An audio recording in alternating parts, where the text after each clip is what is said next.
जोसा से रिलेटेड जितने भी आपके डाउट्स हैं इस वीडियो को देखने के बाद नहीं बचेगा एक भी डाउट। कैसे फिल करनी है आपको चॉइसेस, कैसे कहां रजिस्टर करना है, कौन से सर्टिफिकेट्स रिक्वायरमेंट है, कौन से डॉक्यूमेंट्स रिक्वायर्ड है, क्या प्रिंट करवाना है, सब कुछ इस वीडियो में आपको आंसर मिलेगा रिलेटेड टू जोसा।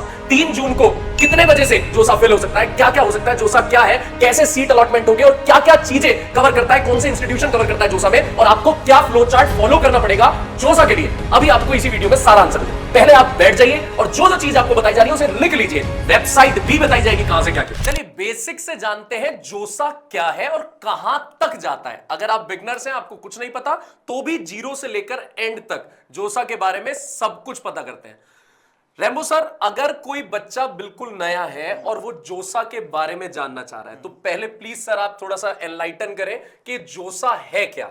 शशांक सर, जैसे कि आप देख पा रहे हैं, ये एक ज्वाइंट सीट एलोकेशन अथॉरिटी है। ये कॉमन प्लेटफॉर्म है जिस पे आप जो काउंसलिंग होगी हमारी, इसके बेस पे आप एडमिशन ले सकते हैं। आईआईटी हो, एनआईटी हो, जितनी भी हमारी इंजीनियरिंग कॉलेज हैं उन सब में इसके बेस पे एडमिशन लेते हैं। सर मेरा एक क्वेश्चन है सर। हाँ जी बताइए। क्या ये सिर्फ जेई एडवांस जो क्वालिफाई कर लेते हैं वो ही बच्चे इस जोसा में बैठ सकते हैं, या फिर जेई मेंस क्वालिफाई करने वाले बच्चे भी बैठ सकते हैं? बिल्कुल बिल्कुल, ये बहुत सारे बच्चों का एक क्वेश्चन होता है कि भाई एडवांस के बाद ही कर पाए। ऐसा नहीं है, इसमें जेई मेन के बेस पे भी आप एडमिशन ले सकते हो, जेई एडवांस के बेस पे भी। जो जेई एडवांस वाले स्टूडेंट है वो आईआईटीज को प्रिपेयर करते हैं, आईआईटीज में ही जाते हैं, और जो बच्चे केवल जेई मेन के बेस पे क्वालिफाइड करते हैं वो एनआईटीज में एडमिशन मिलता है, उनको आईआईटी नहीं मिलती है। तो सर मैं ये मान के चलूं कि जिसने जेई एडवांस क्वालिफाई कर लिया वो आईआईटी के लिए भी प्रेफर कर सकता है, एनआईटीज के लिए भी कर सकता है, ट्रिपल आईटी के लिए भी कर सकता है, जीएफटीआई के लिए भी कर सकता है। बिल्कुल बिल्कुल, ये मान के चलूं। बिल्कुल, और जो सिर्फ जेई मेन क्वालिफायर है वो आईआईटी हटा के बाकी सारे इंस्टीट्यूट्स के लिए कर सकता है। बिल्कुल बिल्कुल। जी सर, आगे बढ़ते हैं। सर बच्चों के क्या क्या क्वेश्चंस आ सकते हैं दिमाग में? जोसा आपने बिल्कुल क्लियर कर दिया कि जोसा हमें इंजीनियरिंग कॉलेज में सीट एलोकेट करवाएगा। तो रेमो सर, जो बच्चा आईआईटी एडवांस क्वालिफाई कर लेगा वो डबल आईटी यानी आईआईटी के लिए, NIT national institute of technology के लिए, आईसर के लिए, ठीक है, ये साइंस रिसर्च प्रोग्राम के लिए, ट्रिपल आईटी के लिए और जीएफटीआई के लिए। बच्चों को बहुत डाउट रहता है ये जीएफटीआई क्या है? ये गवर्नमेंट फंड टेक्निकल इंस्टीट्यूशन होते हैं जिनमें जैसे कि अभी इस साल बहुत सारे और भी इंस्टीट्यूट जुड़े हैं जिनमें और भी सीटें बढ़ी हैं। हो सकता है इसके बेस पे बच्चों को, जो बच्चे डाउटफुल होंगे कि भाई मुझे कॉलेज में सीट मिलेगा नहीं मिलेगा, तो इसके बेस पे आप देखोगे कि बहुत सारी सीटें बढ़ी हैं तो उनके चांसेस और ज्यादा बढ़ गए हैं। तो sir government fund technical institute जो है इनकी प्लेसमेंट भी उस हिसाब से अच्छी होती है, तो बच्चों के लिए स्कोप है। बिल्कुल। और प्लस हमने ये भी सुना है कि सर इस बार कुछ सीट्स भी और बढ़ा दी गई है, ब्रांचेस कुछ कंप्यूटर साइंस, एआई, वीएलएसआई, जैसे डीटीयू में आपने सुना होगा सीएस वीएलएसआई, ये सब एड ऑन हुई है। बिल्कुल बिल्कुल। तो सर सीट्स और बढ़ेंगी, सीट और बढ़ेंगे तो बच्चों को चांसेस उनके और बढ़ जाएंगे। जी सर, मतलब एडमिशन मिलने के चांसेस और ज्यादा बढ़ जाते हैं। जी। तो घबराने वाली कोई बात नहीं है, बच्चों को ये भरना चाहिए ना सर, इस पे गो फॉर इट। और क्या क्या प्रोसीजर रहने वाला है, सब कुछ बने रहो, सब कुछ पता लगने वाला है आपको। जी सर। सर जोसा की कोई फीस, जैसा आपने लिख दिया सर? बिल्कुल बिल्कुल। जोसा में बच्चों का एक डाउट रहता है कि क्या इसकी कोई चार्जेस हैं, कोई फीस है, तो इसकी कोई फीस नहीं है, ये फ्री ऑफ कॉस्ट है। बिल्कुल, मतलब जो जोसा को अपना जोसा के थ्रू अपने एडमिशन लेना चाहता है तो उसके लिए कोई भी काउंसलिंग की स्टार्टिंग फीस, कोई काउंसलिंग फीस नहीं है। अच्छा, ये फ्री ऑफ कॉस्ट है। चलो बढ़िया बात है, कोई फीस नहीं है। सर डॉक्यूमेंट्स क्या क्या चाहिए जोसा में, थोड़ा एक एक करके थोड़ा एनलाइटन करिए सर। सबसे पहले तो एक बात ध्यान रखिएगा, जोसा काउंसलिंग से पहले बच्चे कई बार कंफ्यूज रहते हैं। कंफ्यूज क्या, ये बहुत बड़ी गलती कर बैठते हैं। भाई काउंसलिंग हो गई है, मान लो उनका एडमिशन टाइम भी आ गया है, सीट भी अलॉट हो गई आपको, अब एडमिशन का टाइम आ गया है, अब उनके पास डॉक्यूमेंट पूरे नहीं है, तो बड़ा डिस्टर्बेंस रहता है, बहुत टेंस रहते हैं। अब कहां से करें, एकदम से कई बार वो चीजें नहीं मिल पाती हैं। तो सबसे पहले तो आपके पास आपके पासपोर्ट साइज फोटो होने चाहिए। चलो ये तो आराम से कर लोगे आप, ये तो पासपोर्ट साइज फोटो तो चलो आराम से हो जाएगा, लेकिन आगे सुनते रहना कौन कौन चाहिए इनको आईआईटी के लिए और 2 फोटो एनआईटी वगैरह के लिए। लेकिन मैं तो ये कहूंगा, सलाह दूंगा कि आप ना एक 15-20 फोटो बनवा के रख लो। वो तो खैर नॉमिनल है, वो तुम लोग कर लोगे। कुछ डॉक्यूमेंट्स ऐसे हैं जो तुम्हें ढंग से पहले टाइम के हिसाब से प्रिपेयर करने रहेंगे, तो वो जरूर सुन लो। पासपोर्ट साइज फोटोग्राफ कोई बड़ा इशू नहीं है। सर आधार कार्ड की जरूरत है सर? आधार कार्ड तो जरूरी है। आधार कार्ड ये आपका आईडी में आ जाएगा, आधार कार्ड बहुत जरूरी है। आधार कार्ड बेस्ट रहेगा, वैसे आईडी और भी लगा सकते हैं लेकिन आधार कार्ड बेस्ट रहेगा। उसके बाद 10th 12th के मार्कशीट और सर्टिफिकेट। सर कुछ मेरे को एक डाउट है इसमें रिलेटेड सर, जैसे 12th का जिनका रिजल्ट अभी निकला है तो बहुत सारे हमारे पास बोर्ड्स ऐसे हैं जिनका रिजल्ट रिसेंटली निकला है, वो बच्चे भी देख रहे होंगे, तो उनके सर्टिफिकेट इशू होने में टाइम लग जाता है। तो ये इनकी प्रिंटेड मार्कशीट निकलवा सकते हैं। अच्छा, ओके, बिल्कुल बिल्कुल, डन डन। ये मार्कशीट निकाल सकते हैं। जेईई मेन का स्कोर कार्ड, उनका एडमिट कार्ड, ये अपने पास रखना होगा उनको। जेईई मेन का जैसे रिजल्ट आया दोनों शिफ्ट में, भाई जैन में भी आपका जो एग्जाम हुआ, जैन का एग्जाम हुआ या अप्रैल का एग्जाम हुआ, दोनों शिफ्ट के अपने स्कोर कार्ड अपने पास, स्कोर कार्ड, एडमिट कार्ड, ये रखना पड़ेगा। कैटेगरी सर्टिफिकेट ये सेंट्रलाइज होने चाहिए, ध्यान रखिए, सेंट्रलाइज फॉर्म में होना जैसे चाहिए। OBC, SC, SC, ST, EWS. Sir मेरे को एक डाउट था सर। हाँ। सर मैंने कहीं सुना था कि ओबीसी सर्टिफिकेट और ईडब्ल्यूएस की पर्टिकुलर कुछ डेट होनी चाहिए, उसके बाद के ही होने चाहिए। फर्स्ट अप्रैल, ये करंट वाले होने चाहिए, 1 अप्रैल के बाद वाले होने चाहिए। अच्छा, हाँ, बिल्कुल, ओबीसी और ईडब्ल्यूएस के जो सर्टिफिकेट है, ये economical weaker section, other backward classes, ये जो दो आपके पास, अदर बैकवर्ड कास्ट जो है, ये जो दो सर्टिफिकेट्स हैं, ये आपके पास 1 अप्रैल के बाद के होने चाहिए। SC ST सर्टिफिकेट ये पुराने भी चल जाएंगे, पुराने भी चल जाएंगे, याद रखिएगा। इसके बाद ये मेडिकल सर्टिफिकेट चाहिए। सर ये कहां से बनेगा मेडिकल सर्टिफिकेट? मेडिकल सर्टिफिकेट ये गवर्नमेंट हॉस्पिटल से होना चाहिए, और इसका जो फॉर्मेट होगा वो जो जोसा की वेबसाइट पे जाइए, वहां पूरा फॉर्मेट है।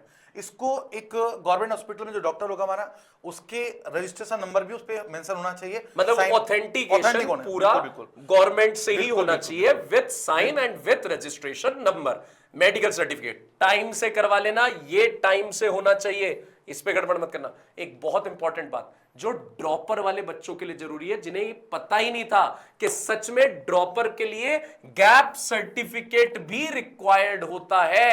ये सर्टिफिकेट कहां से बनेगा, कैसे बनेगा, आइए जानते हैं रेम्बो सर से। रेम्बो सर ये कहां से बनेगा? गैप सर्टिफिकेट ये ड्रॉपर्स के लिए है। इसमें ये देखा जाता है कि बच्चे ने जो गैप लिया है वो उसका रीजन क्या है, उसका रीजन देना होता है। भैया आपने गैप लिया है तो सर ये बनेगा कहां से? ये बनेगा आपके नियर बाय जो भी अथॉरिटी है, यहाँ से किसी भी आप नोटरी पे चले जाइए, वो बना देगा, या किसी एडवोकेट। सर नोटरी में ये जो हमारे पास जो स्टैम्प पेपर होता है, कोई पर्टिकुलर कॉस्ट का? स्टैम्प पेपर 20 रुपए से लेके 20 रुपए से आपका 50 का 20 का बना सकते हैं। 20 वाला भी आप सेफर साइड आप 100 तक का भी उसमें 20 और 50 का आप बना लीजिए, और ये नोटरी अटैच करा लेना। किसी भी गैप सर्टिफिकेट में लिखोगे क्या? आप प्रिपरेशन के लिए गैप लिया था, मतलब कोई अदर रीजन देने की जरूरत नहीं है कि बाकी किसी वजह से गैप नहीं हुआ, सिर्फ प्रिपरेशन के लिए हमारे पास गैप था, ये आपको देना पड़ेगा। नेक्स्ट हमारा ये सर कैरेक्टर सर्टिफिकेट, ये तो शायद स्कूल से मिल जाता होगा सर? मिल जाता है, स्कूल से मिल जाता है। है। ये स्कूल से आपके लास्ट आपने जो अभी 12th किया है तो वहां स्कूल से आपको मिल जाएगा, लास्ट इंस्टीट्यूशन आपका इशू करता है। और सर ये ट्रांसफर सर्टिफिकेट या स्कूल लिविंग सर्टिफिकेट, ये भी स्कूल से, ये स्कूल इशू करेगा, तो ये टाइम से सर ले लिया जाए, टाइम से स्कूल से, नहीं तो फिर हमारे लिए पैनिक सिचुएशन बन जाती है। बिल्कुल बिल्कुल, जब एडमिशन टाइम होता है उस टाइम पे एकदम से टाइम भी नहीं होता हमारे पास, भाई कॉलेज वाले डिमांड करते हैं चीजें चाहिए और हमारे पास वो नहीं हो पाती हैं, तो बच्चा परेशान हो जाता है। कई बार ऐसा भी हो सकता है स्कूल की छुट्टी पड़ जाए, या कोई और रीजन हो सकता है, या स्कूल में जो कैंडिडेट पर्टिकुलर अपॉइंट किया गया है वो टीचर नहीं आया है, तो बहुत सारी दिक्कतें हो सकती हैं। तो इसलिए आपको चाहिए कि ये पहले से पहले आप इसको कलेक्ट कर लो। जी सर।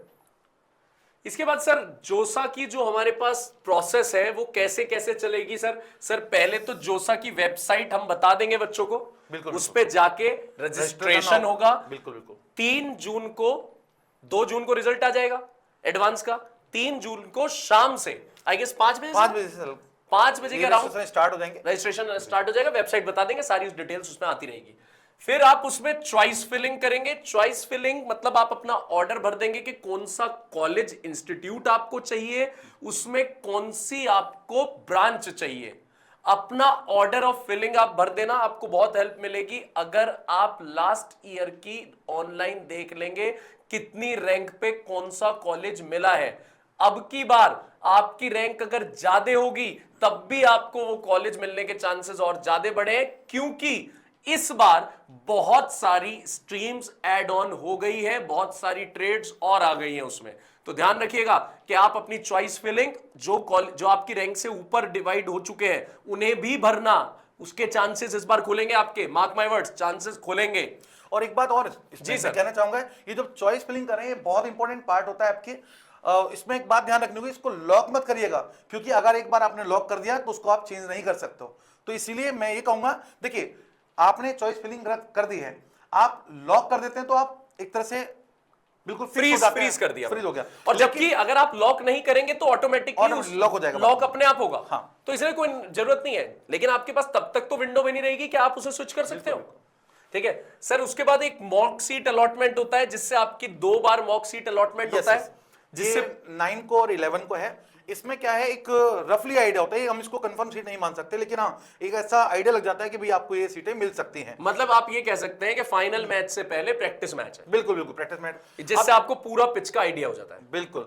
अच्छा, इसमें बाई चांस आपको लगता है कि मुझे तो दूसरी सीटें मिल सकती हैं, तो इसीलिए मैंने कहा ना कि चॉइस इसको लॉक नहीं करना है। अगर यहां से आपको एक आइडिया लग गया कि भी मुझे कुछ और भी अच्छे कोर्सेज मिल सकते हैं या अच्छा इंस्टीट्यूशन मिल सकता है, तो आप वापस से चॉइस चेंज कर सकते हो, आप ऊपर जा सकते हो, आप उससे रिलेटेड ऊपर जा सकते हो। बिल्कुल सर, इसके बाद लॉकिंग ऑफ चॉइस आप कर ही देंगे, उसके बाद तो फाइनली फिर लॉक ही होना है। ठीक है, सीट अलॉटमेंट रिजल्ट, जब आपकी फाइनल एक्चुअल काउंसलिंग होगी तब आपका सीट अलॉटमेंट का आपको पता लग जाएगा, कौन सी सीट आपको अलॉट हुई है। उसके बाद भी ऑप्शन है, आप अपग्रेड कर सकते हैं। कैसे, सब पता लगेगा आपको। देखिए, अभी जैसे बोला कि सीट अलॉटमेंट, ये आप बार बार चेक कर सकते हैं कौन से राउंड में आपको सीट मिल रही है। इसके लिए जैसे आपने स्टार्टिंग में रजिस्ट्रेशन किया होगा, तो आपने पासवर्ड बनाओगे, रजिस्ट्रेशन करोगे तो उसमें आप पासवर्ड बनाओगे अपना, ये आपके जो जेई का आपका रोल नंबर वगैरह होगा, उसमें नाम है, मदर्स नेम है, उन सब के बेस पे आपने आईडी लगाया होगा, तो इसमें आप सीट और जो आपको कौन कौन सी अलर्ट हुई है वो वहां से चेक कर सकते हैं। सीट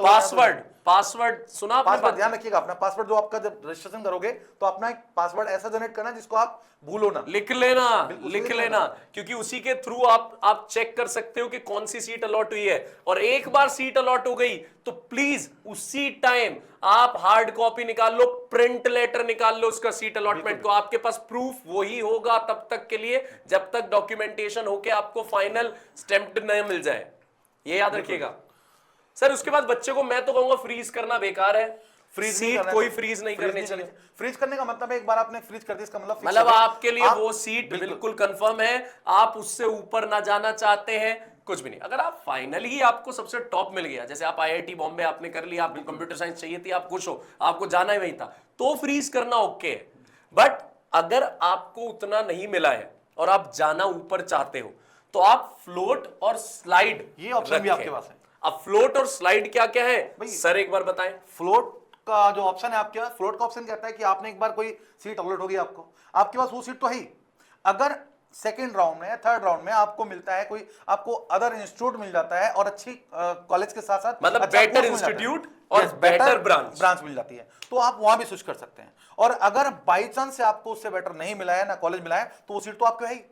तो इसलिए फ्रीज करने से बेटर रहेगा आपके पास, फ्रीज मत करिए उसको, क्योंकि फ्लोट या स्लाइड में क्या होगा, सेम कॉलेज में बेटर ब्रांच मिल सकती है। हाँ, फ्लोट में तो कोई भी कॉलेज, कोई भी ब्रांच कहीं भी जा सकता है, लेकिन स्लाइड में आपने जो कॉलेज लिया है उसी में बेटर ब्रांच अपग्रेड कर सकते हो, दैट्स इट। मतलब कॉलेज फ्रीज कर दिया आपने स्लाइड में। बिल्कुल। ठीक है, डॉक्यूमेंटेशन वेरिफिकेशन, डॉक्यूमेंट आपको बता ही चुके हैं क्या क्या डॉक्यूमेंट लगेंगे। उसके बाद तो ये आपने एक बार सीट अलॉट हो गई, एक बार फिक्स हो गई आपकी, आपको जो भी ऑप्शन था तीनों में से चूज कर लिया, एक बार फाइनल सीट हो गई आपकी, उसके बाद डॉक्यूमेंट वेरिफिकेशन होगा, उसके बाद जो आपने सीट ली है उसकी फीस, आपकी एक्सेप्टेंस जो है। अच्छा, ये बात ध्यान रखिएगा, कई बार देखा जाता है बच्चों के साथ, ये देखा जाता है कि भाई उनकी सीट अलॉट हो गई, जी सर, फीस डिपॉजिट कराई, लेकिन उनके अकाउंट से फीस कटी नहीं। तो इसलिए चेक कर लें कि क्या आपकी फीस जमा हुई या नहीं हुई है। अगर फीस आपकी प्रॉपर जमा नहीं हुई टाइम पर, तो आपकी सीट कैंसिल भी हो सकती है। इसलिए अपनी फीस प्रॉपर तरीके से डिपॉजिट कराएं। जैसे आपको अलॉटमेंट लेटर मिल जाता है और आपकी सीट फिक्स हो जाती है, तो आप इसमें अपनी फीस जो एक्सेप्टेंस फीस है आपकी, उसे जमा करा देते हैं। डिपॉजिट कराएं, चेक करें कि आपके अकाउंट से गई है नहीं गई, और उसकी पूरी प्रूफिंग अपने पास रखें। बिल्कुल, फिर डाउनलोड कर लीजिए अपना वेरिफिकेशन लेटर के अब आप पूरी तरीके से एडमिशन कंफर्म हो गया है, अब आप निश्चिंत रहें और आगे जाके कॉलेज अच्छी लाइफ जीने के लिए तैयार हो। सर, एडमिशन तो हो गया कंफर्म, लेकिन एक इशू फिर रह गया, रजिस्ट्रेशन कौन सी साइट पे जाके करना है सर? ये जोसा की अपनी वेबसाइट है, उस पे जाके करना है, और ये उसका लिंक है josa.nic.in2025।